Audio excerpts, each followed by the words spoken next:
Muling nagpakita ng mahusay na koordinasyon ang Philippine National Police at PDEA sa isang matagumpay na anti-illegal drug operations sa Iloilo.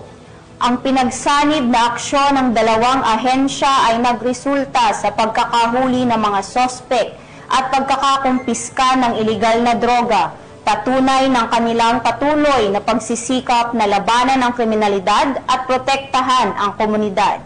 Ibabalita yan ni Patrolwoman Justin May Halyores.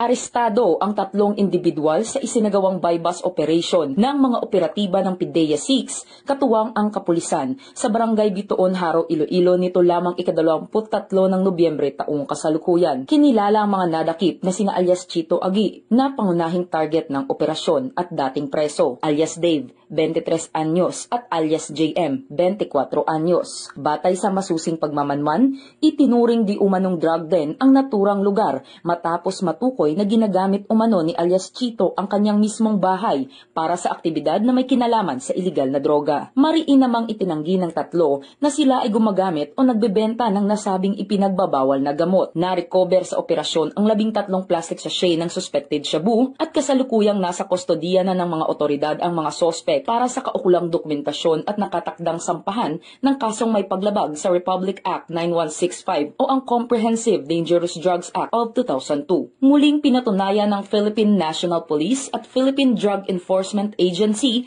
na epektibo ang kanilang pagtutulungan sa pagpapatibay ng kampanya kontra iligal na droga para sa seguridad ng mamamayan. Bagong PNP para sa bagong Pilipinas, serbisyong mabilis, tapat at nararamdaman. Mula rito sa Western Visayas, ako ang inyong PNN Correspondent Patrolwoman Justin May Halyores, alagad ng batas, tagataguyod ng Balitang Pulis.